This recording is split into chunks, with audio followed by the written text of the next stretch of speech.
Yes. So good evening to everyone. Today, Monday, the 22nd of September, 2025. I think this is the seventh edition of our Real Talk program with the political leader of the United Workers' Party, Team Dominica. And as usual, we welcome everyone who is tuned in, who is locked in, and everyone across Dominica, abroad, across social media. That's your time. You are welcome. You are free to interact with us. We've had some good programs for the past 7 weeks now, and tonight will be one of one we're looking forward to for with your participation. We hope that you can find it necessary to participate, ask questions. And as usual, political leader, you look bright. It appears that you've had a great weekend, political leader. What is up?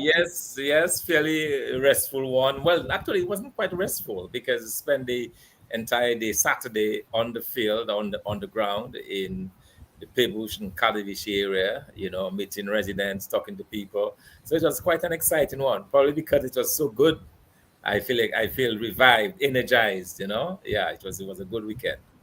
Yeah, and I know normally during this time of year, especially as when you look and we listen to the weather report. In fact, one of the chat rooms I'm in, I noticed that you gave some notice that it's relatively calm in the Atlantic, and it's unusual at this time when it's supposed to be the peak season for those wicked monster storm. That there is no sign that nothing is coming. What can you tell us? Well, it's looking like we are clear through the end of September at least. So that's a very good, very, very good sign. And if typically if we escape September, we should start to breathe a lot easier.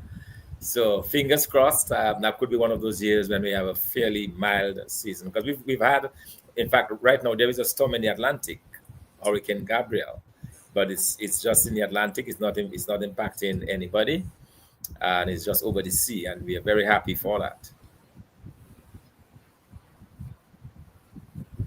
Oh yes, certainly that's good news, and we hope that it can remain just as it is until the season ends. And then the good Lord is looking over us, and already we have a man-made hurricane on our account that has devastated the economy. I don't want to see if we get another real one. So we're not looking out for that because that will be too much on our account. A man-made plus a natural a storm, that will be too much for us. Well, Doc, I know you have spent quite a lot of time on the ground and you continue to do so. And there are a number of feedbacks that have been coming from persons that we have been interacting with, particularly when we go out. And there are actually some questions, and many of the persons they have asked questions relating to what is that the United Workers Party would do with certain programs that are ongoing. And one of such questions I would like to put forward to you. Straight into it, we're not wasting any time tonight, is that persons have concern as we relate to them on the ground as to, and I know if you 10 pillar plan, you have been talking about empowering young people and empowering people to get better wages, to earn better, and to, at least enjoy a better quality of life. So the question now, one of the questions that has been posted to us in recent time or have been put to us in recent time is, look, what will the UWP do with the LEP program? Do you have a response for this?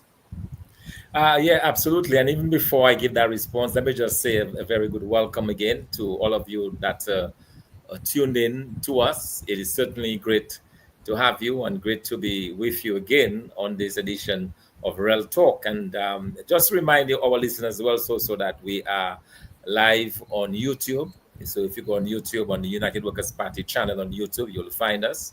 You can also find us on the party's webpage. So for people who do not have Facebook, they can find us on YouTube on the party's webpage on the live stream. So you go on our webpage, uwp-dominica.com, and live stream. So if you have a friend who does not have Facebook but who wants to listen to us live, they can do that on YouTube or on the party's webpage. So we're very happy for that. Talking about this, and I'm glad you raised this because it's amazing as we have been talking to the people on the ground, as we go on the ground to meet the individuals in their homes. And I sat on many couches this weekend and talking to families, talking to young people. And you get the sense that there are certain questions that repeat themselves, or certain concerns that repeat themselves over and over again. And that's one of them, the question of the NEP. I can tell you I got it at least 5 times over the weekend. Different individuals at different times, some young people saying, well, we are hearing, they're telling us that the United Workers' Party government will do away with the NEP program. And we keep saying, but that is not true. So I thought it would be good to deal with that tonight in a way that people understand that we are not about putting people out of work. Okay, our focus is not to put people out of work. In fact, we are committed to creating additional jobs, not reducing them. So where those jobs exist, as much as possible, we'll preserve them. But hear this, the plan is not just to preserve just jobs, but with specific reference to the NEP program, the plan is to convert the entire program into a skills training program. So two major plans we have for this. We're going to change it into a skill training program. And secondly, we're going to increase the minimum wage that is being paid.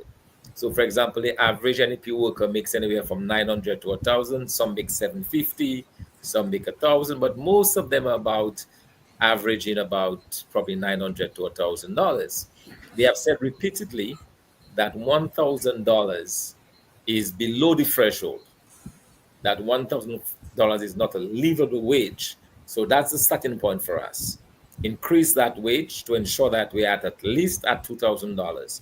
But hear this, we are going to ensure that the persons who are employed in the NEP program are not simply constrained to one aspect, which is, or the main aspect, which is to cut or to keep the size of the roads clean. We see a lot of young persons, some of them who have gone to high school, a couple of them who, by the way, actually have gone to the state college. And so we are thinking that we can have these individuals who want to further their education, who want to learn some skill to do that. So if we transform the entire program into a skills training program, we'll maintain the maintenance of the roadsides and the hedges and the planting of the flowers and the cutting of the grass, because there'll be people who would want to do that.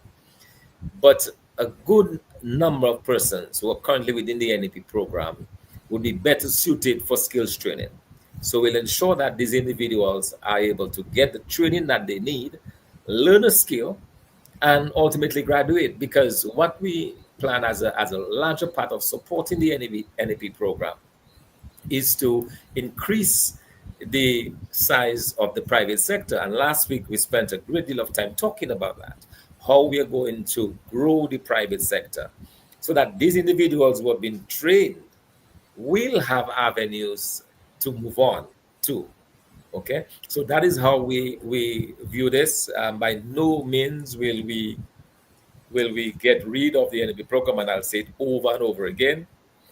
And although we have been saying it over and over again, you still get this concern. And I heard it repeatedly over the weekend as we made our rounds, repeatedly, that the United Workers' Party is going to get rid of the NEP program. So it appears to me that there is a deliberate disinformation campaign that has been waged by the Labour Party to say bad things about us, to put us in a bad light in the eyes of the public. Okay, so the people need to know the truth.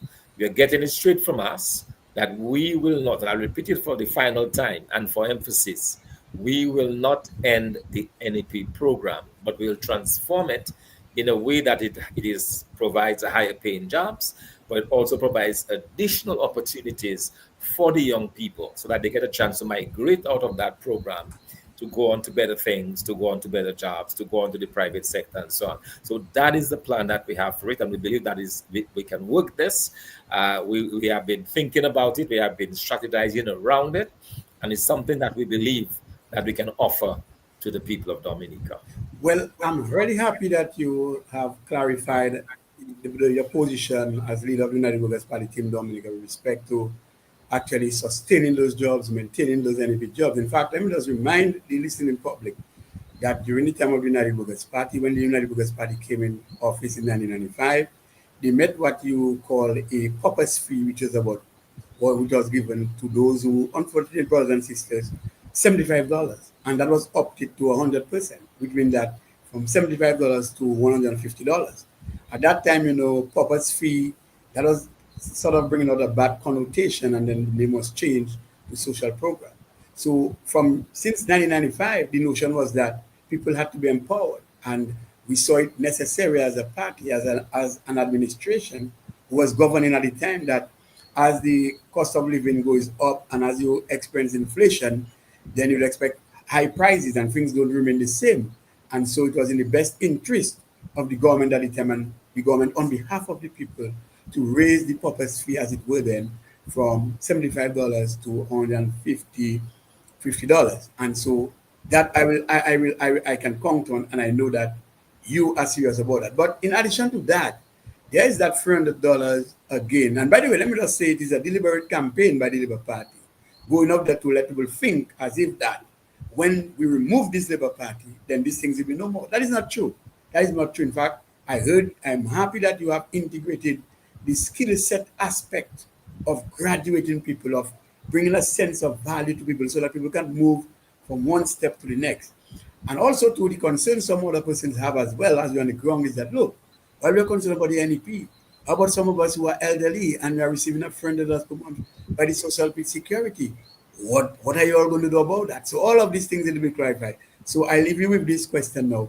What will your government do when you assume the reins of government for that $100 which is being given every month to those, to the elderly and persons who have contributed, of course, to the society, but at least did not have enough social security to back them up?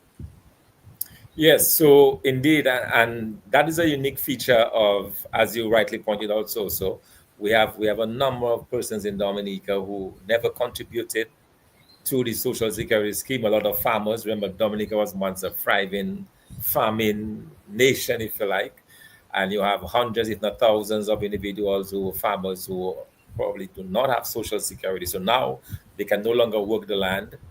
They are retired, they are at the homes, and they have no source of income. So the $300 has been a very good source of income for them. There are other people, as you said, when it was transformed from a pauper's allowance to a social benefit, and it was increased to $300. So people are looking forward to that every month. And we have again repeated, and it is part of the propaganda that is being spread about us, that we will take away $300 from the individuals. What we have said about this, and what I want to repeat on this program tonight, and to make it very clear to our listeners, is that this particular program is one that we believe again can be fixed. The issues that we've had with the program is, one, it appears to be selective in some instances. We have received, even as we make our rounds on the ground, we have heard from individuals who says, well, I am 70, I'm 75, and I have not been able to get the $300, but my neighbor down the road is getting it.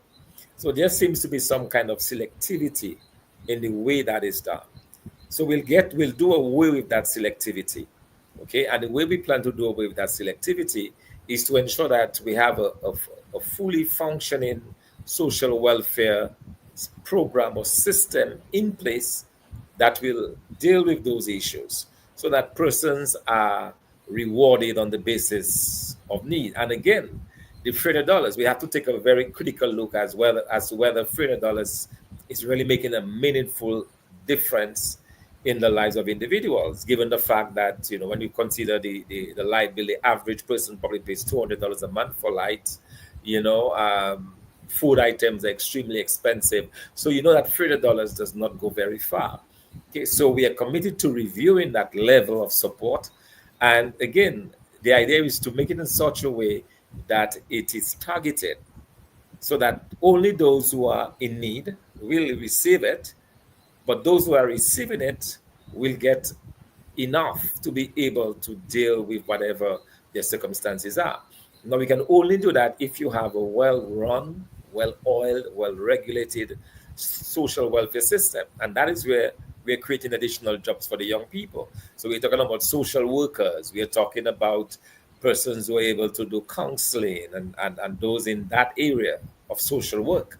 We will be able to employ these individuals in a way that they can go on the ground, do the surveys, find out who is in need, find out who is there, and do it completely out of the direction, if you like, of the power rep of the government. Obviously, within that, we will have something in place to ensure that we have some oversight, obviously, and to ensure that the system is not abused. But that will be some internal checks and balances. But ultimately, as far as the $300 is concerned, it's not our plan to remove it or to take it away, but it's our plan to see how best we can make it work, not just for a selected few, but for everyone who is in need of this particular type of assistance.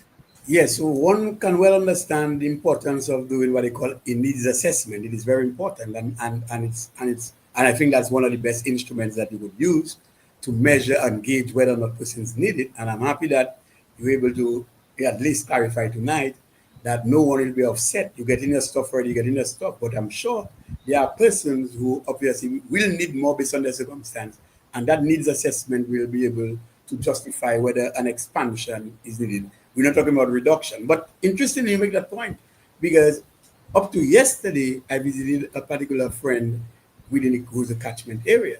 And that person was saying to me, but look, I'm really getting the $300. But interestingly, there are two other neighbors who the government perceives may not be supporting them. And they really are in need of $300 and they're just not getting it. And the person was saying, man, how could someone in his good heart or her good heart come and do an assessment knowing that that person needs it, and because that person may have some sort of opposition to policies that this government may have or is carrying out, they may not get anything. But also we can go further to say though that doesn't only apply to just the social program, because there are a number of businesses right now that are facing closure, and a lot of persons have been doing what they call assessment or audits on what they think is wrong in their business. And one person told me, look, when she thought that finances was her problem, she had a management issue with respect to how she was spending her resources. And at one point in time, she was overstocking with respect to stocking up things that she didn't need. And, it is interesting that for her restaurant that she bought stuff, and because these things were not quick moving, she sort of buffer stock, but at the time she put resources in something she didn't need. So what happened? She overspent resources in things at the time wasn't going fast. And instead she had ended up in a just in time. She's supposed to purchase in just in time what she needed. She ended up going wholesale and she wasted her resources. And at that time now she didn't need financial backup. She needed what they call management, sort of guidance to tell her what to do. And so she was appreciated or the fact that somebody came to her rescue to give her some management input as to how she should manage her business. So I'm happy that you brought that up. But as we go along the discussion, I wanted to wrap your mind around this too. Because also on the ground, people are saying, look, all the time we hear about diasporans and Dominicans have been working hard overseas, sending their remittances. And obviously, these remittances, in some way, shape, or form, help us. Because when they send money to the banks, remember, if I'm taking a loan here, it could well be their money I'm borrowing. And it seems to me this government has set the standard. They only want the Dominican diaspora, only when it's election times, and they dump them. What is your take on, engaging the Dominican diaspora, especially persons who have acquired real skill and they have the know-how in their respective disciplines to even assist you and your government to grow this country? How do you look at them, and what important role can they play? And how respected are you going to be as a government with respect to they taking care of their needs? Yeah, absolutely. So that's another excellent question, because beyond just the diaspora voting in our elections, there is a firm conviction that we have within the United Workers' Party, Team Dominica, that we need the diaspora just as much as we need the young people and the people living at home in Dominica. We need them to be able to develop this country. So that when we talk about our plans, when we talk about the 10 pillars for shared prosperity, we are thinking of the diasporans. And there are different ways of doing that. One of the ways that we think we can really encourage our diaspora. And I'm not just speaking of from my head. I have actually done the research, written about it, and it's something that I believe in deeply because we have had diasporans who, over the years, traditionally have been sending barrels home to their families. So you have individuals live here, they go overseas. Then Dominicans are good-hearted. They tend to support their family, neighbors, friends. I know a couple of businesses, for example, that depend upon families overseas to help meet their payroll at the end of the month because things are so bad there. So you have that, but it has been a kind of a piecemeal, almost selective, limited to family type of relationship that we've had. Now, in thinking of the plan for Dominica, in thinking of how we can create additional jobs, how we can put people to work, a key aspect of that is foreign direct investment. And the question becomes, well, why not use the diaspora? Why not use our diasporans to be able to invest in Dominica? And look at China, for example. It took China 30 years to move from a least developed country to a developed country. 30 years. And a lot of that was as a result of trained Chinese who had gone to the United States, who had learned English or gone to British universities and elsewhere around the world. They got educated, but they decided not to live all their lives overseas, came back to China, set up businesses, attracted factories and so on. And then it was just a mushrooming. China was growing by 15-20% a year for many years. And a lot of that growth was as a result of the diasporan Chinese. So there is a lesson to be learned in that for us. We have skilled Dominicans who are overseas.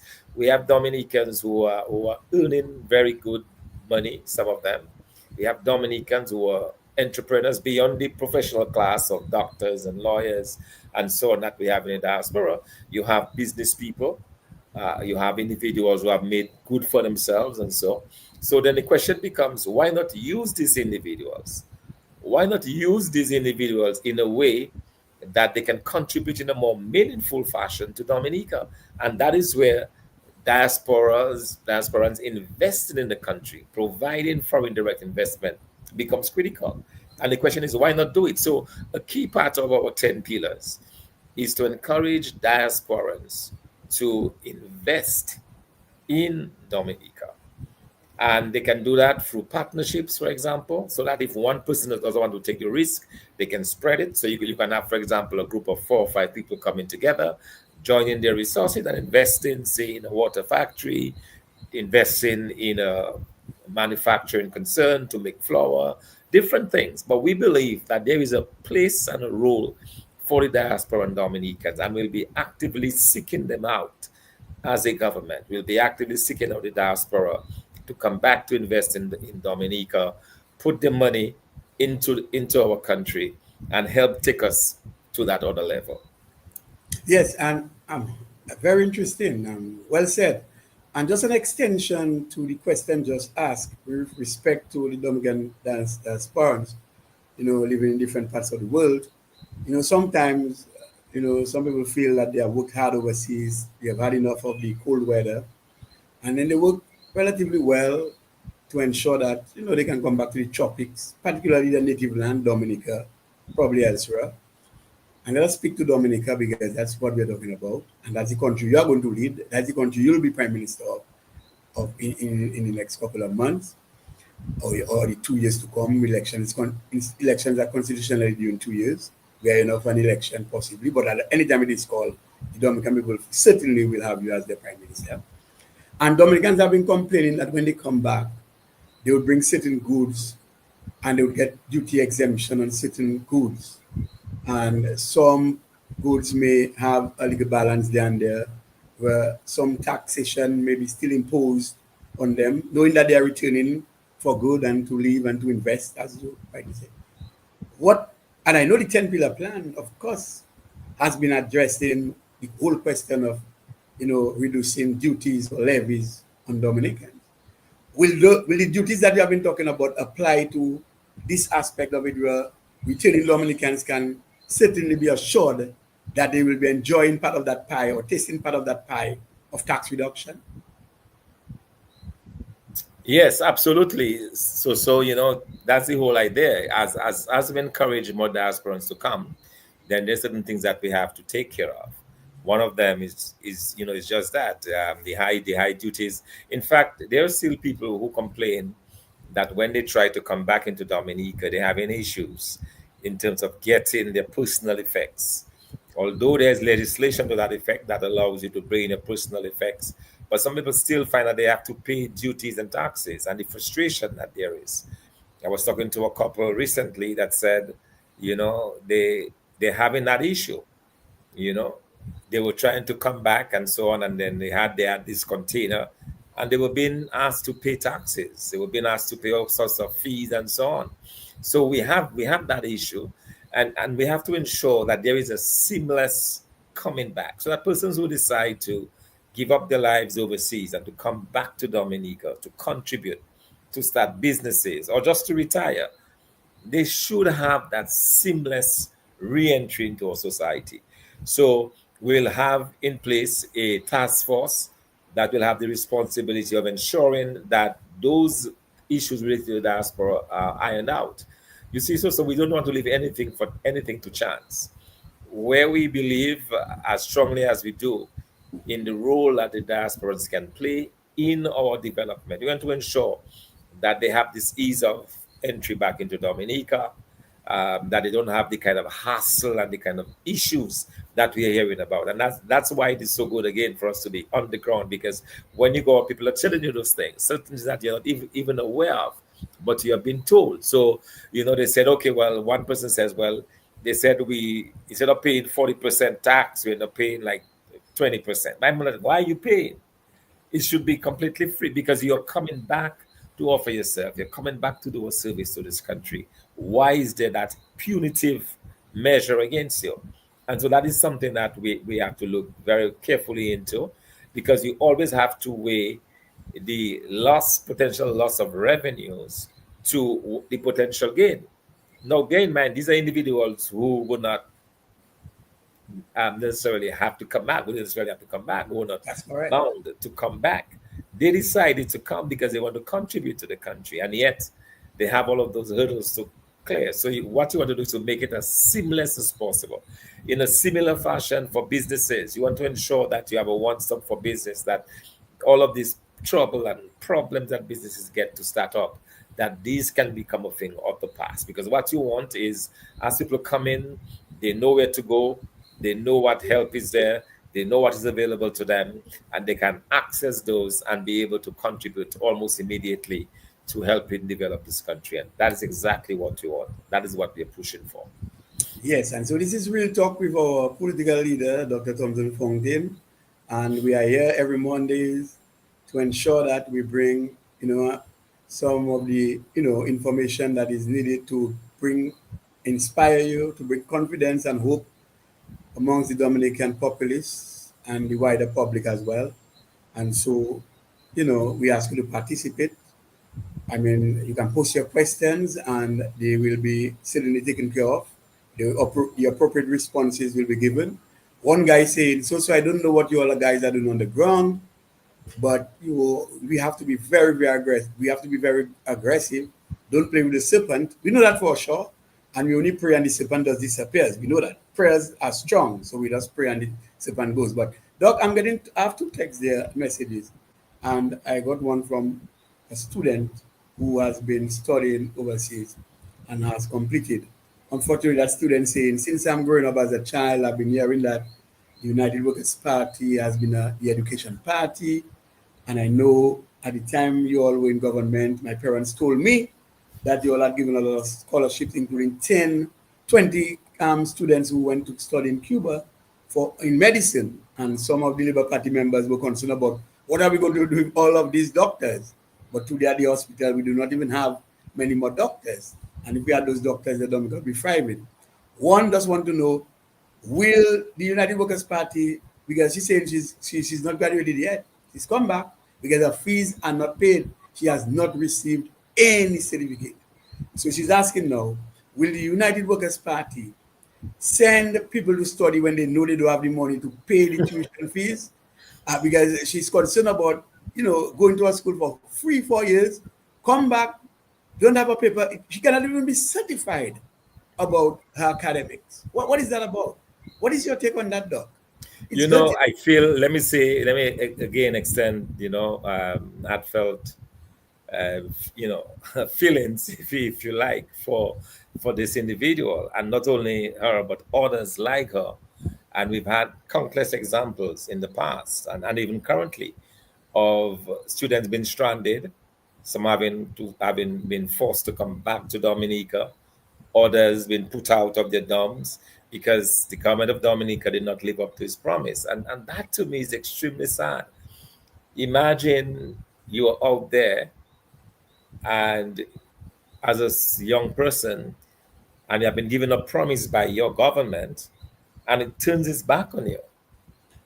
I mean that is unacceptable, quite frankly. And so, as a responsible government, a United Workers Party Team America government will ensure that when we make promises to young persons, that we will keep those promises.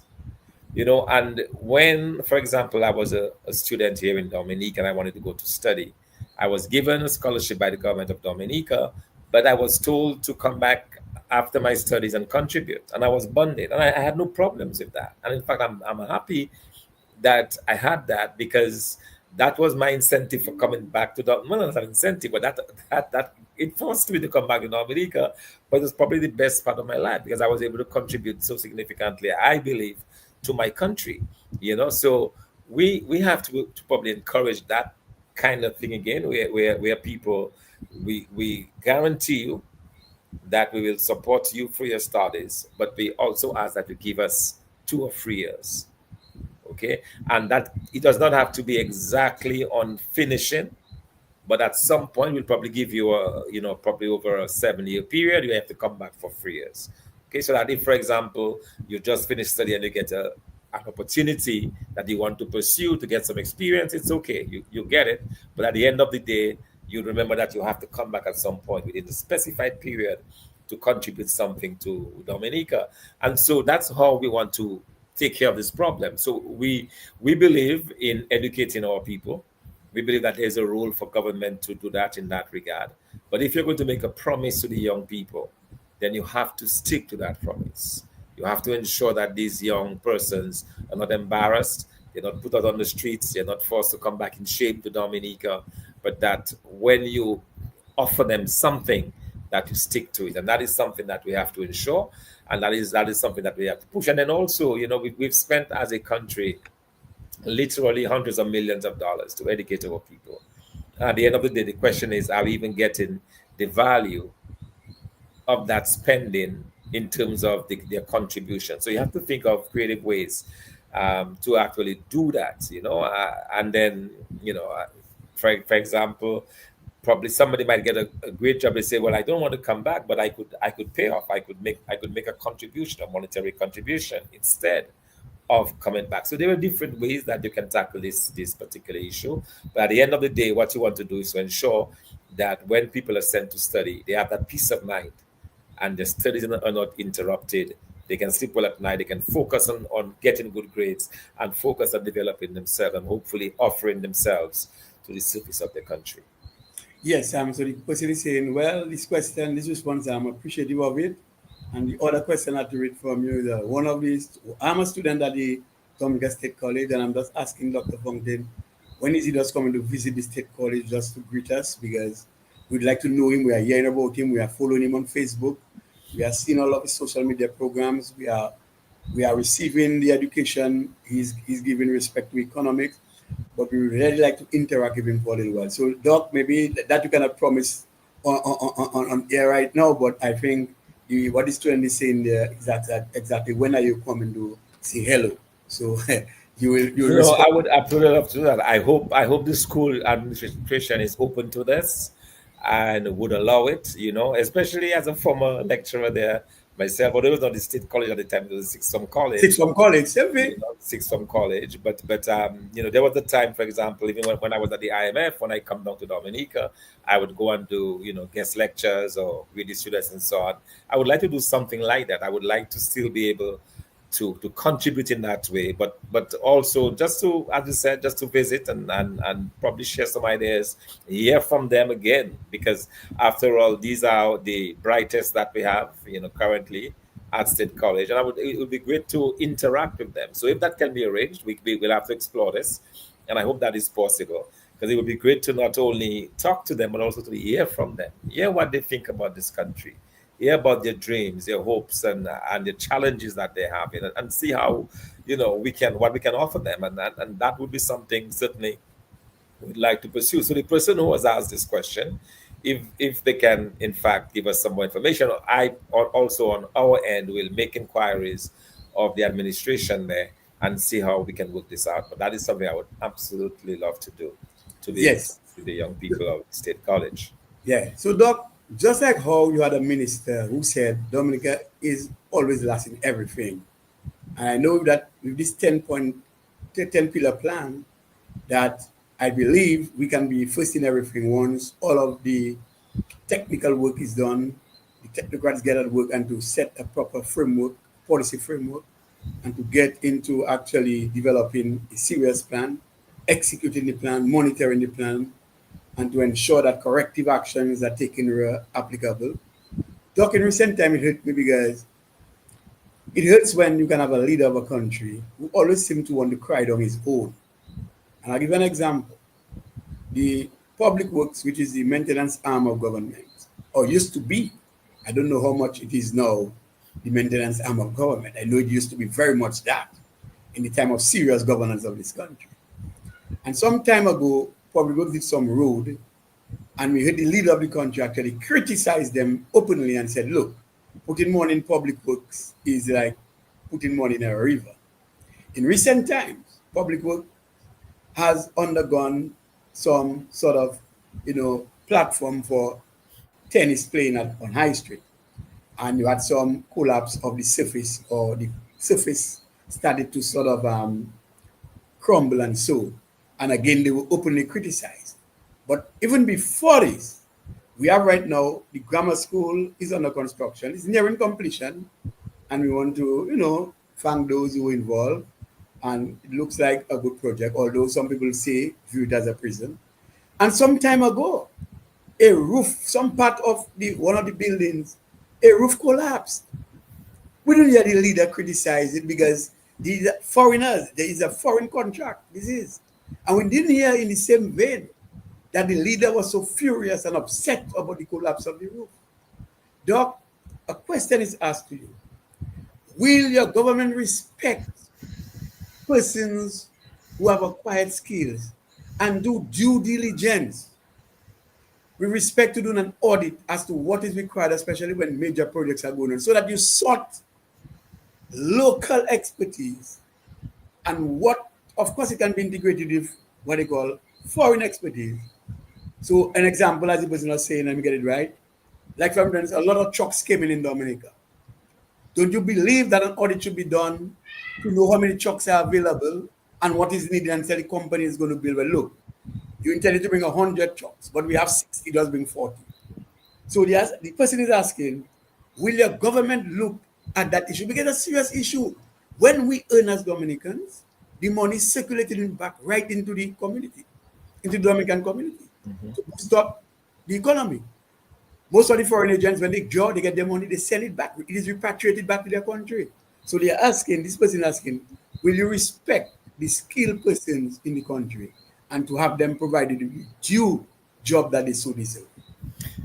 Absolutely. I'm of the firm belief that you have to encourage local entrepreneurship, you have to encourage local workers, and you have to give priority to your locals. There's no question about it. And that's the reason why we have said repeatedly that any contractual works that have been undertaken, we have to ensure certain percentage goes, probably as high as 60, 70% goes to local contractors and local workers. That is established. That much we will do. Now, in terms of criticizing our workers and so on. I think the failing has to be at the point of regulation. I mean, how do you regulate this thing? How do you oversee? How do you ensure that you get quality work from persons who are hired? There is a process by which you must have in place an oversight so that when major projects have been constructed, government inspectors inspect the work even before it is finished so that they don't wait until the work is finished and then you realize that hey, it is lopsided or this portion of the tennis court is sinking and so on, and then you want to take action. That should have been spotted already if there was a proper means of inspection. So having coming up to that professional level where you have these inspections in place, where you have quality control, where you have the vetting of the contractors, all of that must take place. And even in the bidding process, you must be able to have these individuals demonstrate their quality before putting them onto major projects. And I think the public works is an exceptional one in that's the public works that we know now is a shadow of its former self. I mean, Public Works was a formidable institution in Dominica. All of the majority of roads in Dominica, they constructed and did other buildings and so on. Public Works had its own mechanics, its own engineers, its own, and they were good. But what happened? This government, when it came, it began to take work away from the Public Works and outsource it literally to friends of the government. I mean, let's be clear. The majority of contractors who got assistance or who got work that normally would have been done by the public works, they were the friends of the government. And so, I mean, I'm not going to call names, but any Dominican would know who these companies are that benefited at the expense of the public works. So, in a way, the public works was decimated. The quality skilled staff left. Management then became an issue, and all of those problems we are seeing now is as a direct result of that. So the government must take some of the blame, at least, for what we're seeing with the public works, and should not put all of the blame on them, because there was a time when they did good quality work and no one complained. I mean, I saw this work there at the tennis court, and it is laughable, to see call that somebody would actually do that and say, hey, voila, I'm done. Here it is. I mean, Yes, it's atrocious. It's yes, terrible. You can't even play. You can't play anything on this. And I'm told quite a lot of money was spent, probably in the millions of dollars went into it, and so that's a real cause for concern. Okay, that so much money has been spent, and so such poor quality. But all the blame should not be placed at the feet of the individuals. Government has to take some of that blame for failing to regulate, for failing to provide oversight, and for decimating the public works as they did. yes. And we all know when a project is being undertaken, then you have phases of a project. So you have certain milestones that you have to accomplish. And then, as you said, you go, you inspect, and your corrective actions have to be taken based on something that was done wrong, then it's done. So there's a lack of supervision with respect to, these things, and that's what happens. But someone is saying there, as the economy is expanding, more opportunities will be created for the establishment of businesses. Do you agree? Oh, absolutely. Absolutely. And that's the whole idea. Because bear in mind, our plan under the 10 pillar program for shared prosperity for all Dominicans is to have the private sector grow. But we are not seeing the growth of the government because government, as I said, is already too big in Dominica. It's already the largest employer. We want this size of government to be reduced and the private sector expand. And and it goes both ways. As the economy grows, the private sector improves and grows, and the private sector helps the economy to grow even further. So it's a wonderful, double party in the sense that as the private sector does well, the economy does better. The economy does better, more opportunities are created. The private sector expands further, more jobs are created. So it's a very happy cycle, and one that we are destined to produce because we understand the way the economy should work. We understand what needs to be done to generate jobs and to create opportunities for our people. And we understand the critical importance of having a vibrant private sector. And that is what we'll continue to push and to press for. And of course, the best way to get this done is to grow the economy. And as we grow the economy, as the person rightly indicated, businesses will get a chance to grow. You will see opportunities where before there was none. One example of this, I can give you several examples off my head, but one example that comes to mind, especially as we're looking at increasing the agriculture sector. Now, as we go heavily into agriculture, we have our subsidy programs, we begin our planting program, whether it's of cocoa or coffee, and as the expert tell us to go into, as we start to do that and we start to get the production, businesses might see opportunities in marketing. So a couple of marketing companies might come up where the sole function is to market what is produced.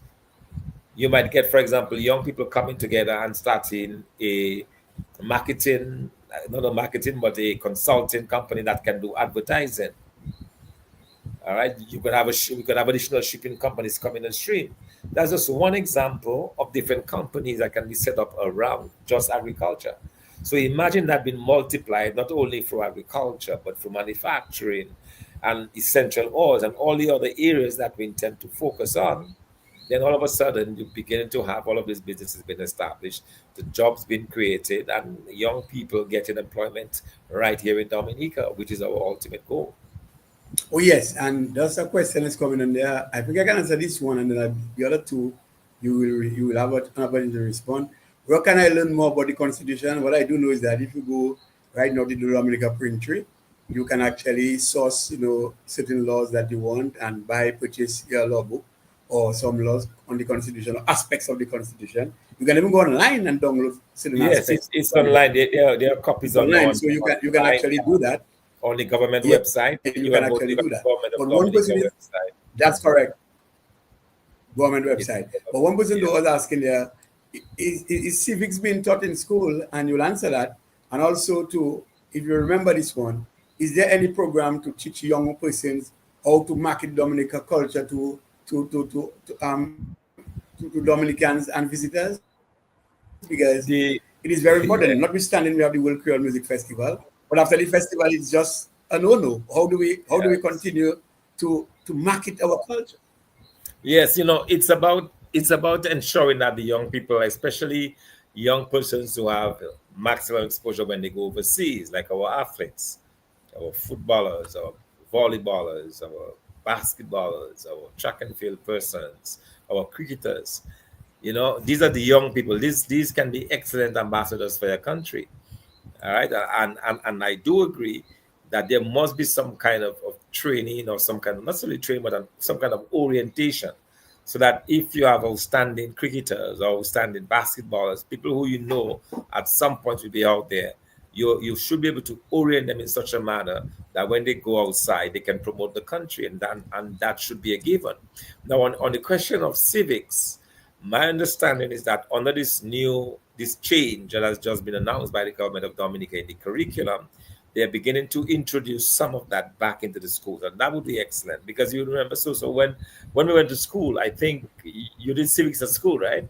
Yes, I did some of it. Yeah, yeah. At Yes, one time, it was very much a part of the curriculum, and I'm understanding that's now they're correct. bringing it back. But that is something because civics really, it teaches you about the constitution, it teaches you about the need to respect authority, about manners, and it's a good round of subjects, and a lot of us have been calling for the return of civics in the curriculum, and I hope that it is there to stay, and that is something that the young people will again be able to do and to learn. It's a good subject.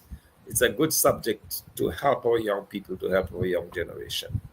Yes, and some people have the viewpoint that if you introduce civics at school, too many people will learn how to defend their democracy and how to also too it's an exchange how to respect the constitution and how the constitution to respect us. I think it's obvious that there should be a balance, but I think the politicians, even what they want to do, they do not want you to know your rights, but in fact that should be the case, and I believe it should be reintroduced, and you are right about that because we are lacking some of these things. Yeah, someone saying good program, very good program. Copies of the Constitution are available online. Well, we see that already, so that yeah. But Doc, I know that time is of the essence, and we are cruising up. But Doc, I passed this morning. I happened to pass on Kennedy Avenue, Upper Kennedy Avenue, and it is now becoming more visible that a lot of people on Monday, I don't know if Monday is going to be the day now designated for people to line up under the financial center. And so I happened to see a lot of people there this morning. And I know these people did not come for books. They did not come for, they come to see, probably they came to see somebody. I don't know what is going on. But, Doc, I'm telling you, this is again a concern that you've had. And that's why I'm happy that the 10 pillar plan is able to direct at some of the policies that your government will undertake to ensure that persons can live free in this country, persons can fend for themselves and their families, persons can earn and earn well so that they can actually fend for themselves and their families. And I don't want to accuse anyone for lining up in a particular place at a particular time, but my suspicion is that some things are wrong, and it is important that we get there. But interestingly, too, elections are constitutionally due in 2027. The last elections, sham election that was held in Dominica, was in 2022. 5 years later would take us up to 2027. Doc, we have been talking about reconfirmation. I mean, it took a long time because so long this thing has been on the table, so long the draft reports have been submitted, so long the final reports have been submitted, the legislation have been passed, and months now, 5 months later, it still has nothing yet. We had 1st of September being the target day for the opening of confirmation of persons whose names are on the existing list. We now see this moving to 1st of October, move from September to October. We read about employing enrollment officers. I don't know if all of the enrollment officers are being trained and where they're going to be located. But it seems to me while things are in the air and the whole motion to move towards, you know, confirmation of names on the register, there seems to be some pussyfooting still. What do you make of all what is happening? Because I don't think that the electoral office, there's a sense that they want to active a sense of urgency. And you have little things coming out there, little notices there and there. In fact, they had a notice recently which says that you have up to the 24th of September to see if you want to make adjustments with names, location, addressing, and so forth. And persons in Rosa Central who have gone to them to respond to some of what they were requesting, they were told that even if that they transfer or even if they put their names down on your address, they're not sure that it can be in tempo. What is going on, Doc? What have you been hearing? I've been hearing about some of that confusion and seeming delay as well. I mean, we already have had a first postponing of the start of the confirmation process. Remember, it was supposed to start on the 1st of September. They had about 3 months, well, more than that, because they would have known even before the election went. But March, April, May, June, July, August, 6 months. They had 6 months really to prepare for it because legislation went past in March, and they would have known even before March that was coming. So you kind of wonder about this, and also the fact that, as you said, they're saying one thing and then people are coming and finding the other. Registration, for example, has been suspended for some time. A lot of little things that makes one very uneasy. And what I would hope, though, is that as we approach the 15th of October, which is when the confirmation processes is slated or is expected to begin, my hope is that will go smoothly, that they will do the training that is necessary, the equipment to be able to produce the pictures and to get the ID cards and all of that. That will be done and in place, and that we'll have a smooth confirmation process of a year that everyone who is so qualified will be able to confirm their names on the list. I mean, that is the hope that I have. And so we'll continue to work very closely with the electoral office as far as we're able to encourage our supporters and our followers and so on to confirm, to be a part of the process. We will do so because we want at the end of the day for that to succeed. We want the confirmation process to succeed. We want a clean voters list to emerge out of this.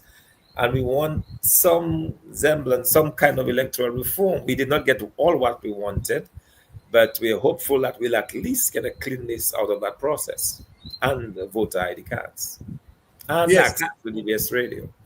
yes, actually, though, it would be shameful for the Prime Minister to call an elections right now when he himself is placed on record stating that the reforms will be done before a next elections. A next election is called in Dominica. Notwithstanding, of course, the Constitution, of course, gives him the right to call elections at any time. But knowing that Dominicans are eager to use their ID cards, because I believe it's in the Caribbean jurisdiction, that's the only country, Dominica, during an election who doesn't use an ID card. And some members of the government, they are comfortable with that. They say for years we have been doing that. But it's a shame. And Doc, I mean, it would be unethical in this respect that the Prime Minister calls that election, knowing that he promised the Caribbean leaders and promised Dominicans by that he is going to, the reforms in fact will take place. And now we are hearing about things, and we are seeing signs of it. But what he doesn't know, the sign is about Dominicans are ready to remove him. So, Mr. Prime Minister, you have to give us the reform that is so deserving. And we need to get the reform so that Dominicans can exercise their franchise in a democratic way and choose the government of their choice. But, Doc, I know time is coming up on us, but there is one other aspect, I believe, that people would like to hear and to give them the confidence that we as a United Workers' Party team is ready to take up the reins of government. We have been on the ground, we are interacting. At this point in time, the Dominican people would like to look at you on screen. Look at your smiling face, your bright face. You want to, I know your face is always bright, and that's how you want the economy. But also, too, they want to see that bright face. Tell them that the United Workers' Party is serious about taking up the reins of government. And we are serious about their business. And we are serious about governance about this country.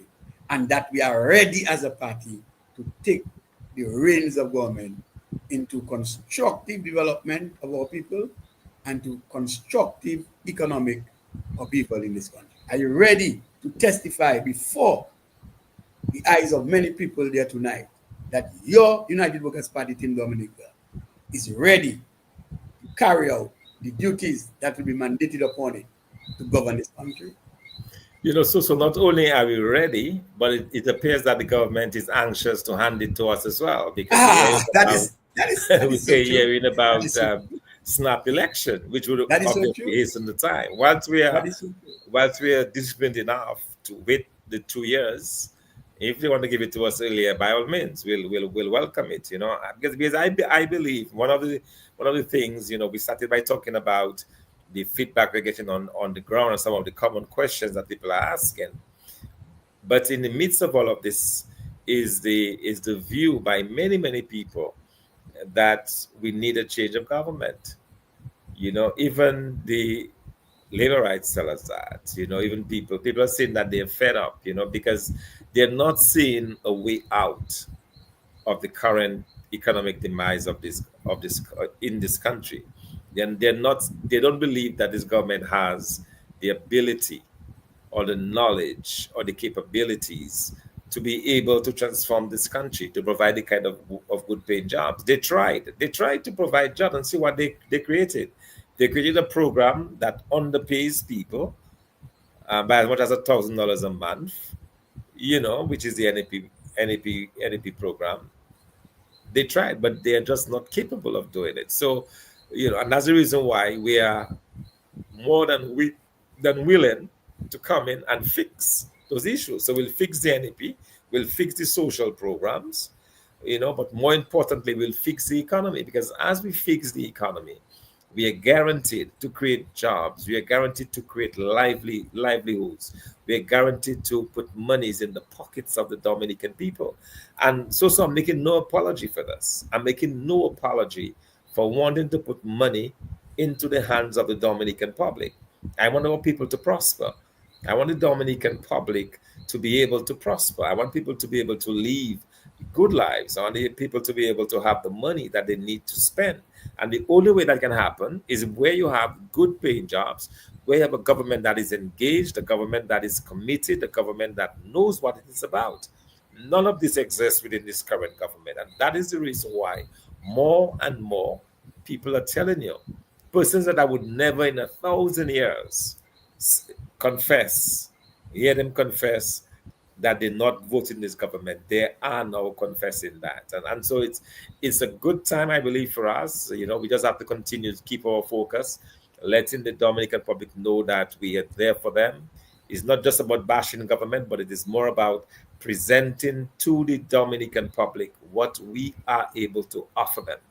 We offer hope, we offer opportunity, we offer jobs, we offer good governance, we offer accountable government, and that is very important. Talking of which, next week we are in the courts because of our CBI program. We will be back in court, trying to force this government to be accountable to the Dominican public where the CBI is concerned. So, we are ready.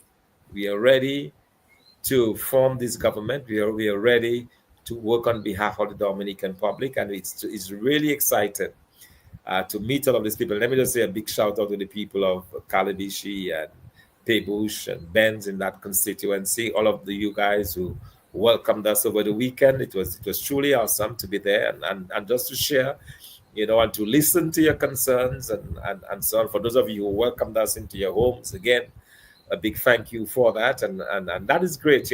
I felt really good where, we knew that these individuals were kind of sympathetic to Labour Party. Let's say they're Labour Party voters, and they wanted to have a conversation with us. Wanted to have a conversation about what it is that we're offering. And even when one of them confronted me and says, looking at the United Workers' Party and the Labour Party government, we still believe that the Labour Party is the better choice. So I was able to make my case, and I like that. The idea that we can exchange, no hostilities, So I said, I tell her, did I hear you correctly? Are you saying that the United Workers' Party, that the Labour Party is a better choice compared to the Labour Party, and you're still hesitant to give us a choice? So I tell her, just listen to this. I'm going to convince you in 1 minute. Right. I just started to count out to her the things that we did in 5 years. Right. The Warner Road, the Dailies to P7 Road, Cassie Bruce Government School, Granby Government School. I just kept one after the other. The Farm Road, the fact that we were able to buy up all the fish, set up the fisheries and so on in different constituencies. And she was shocked. She was a young person. She did not realize that the Granby School, the Cassie Bruce, and all those roads were built by the United Workers' Party in 5 years. And I said, all of that was done in 5 years. 5 years.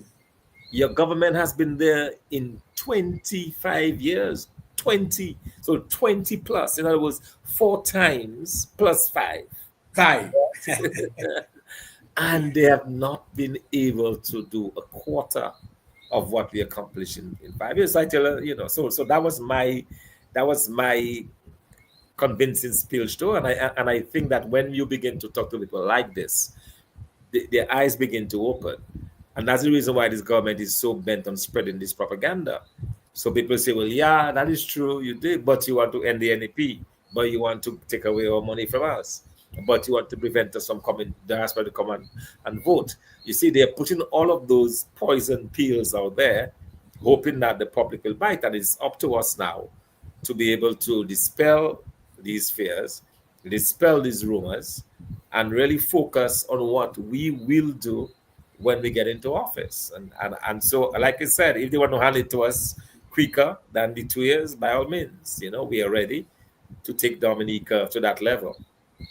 If the norm and the tradition or the tradition was when people leave office, they go leave their money, that would have been a different case. It's not Labour Party money or UWP money, that's the country's money. So an airport is their building, they not there. The airport must continue under whoever succeeds. We will continue the airport.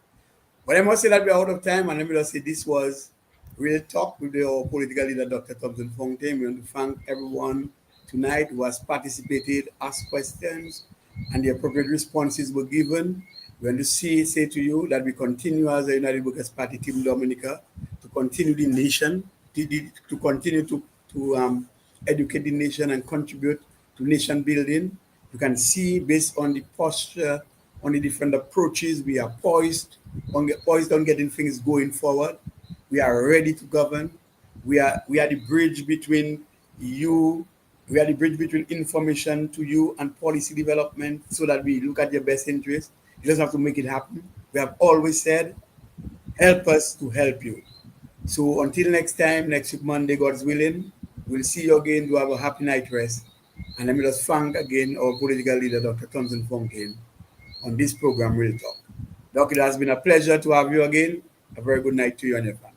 Pleasure indeed. Good night to everyone. God bless. Thank you.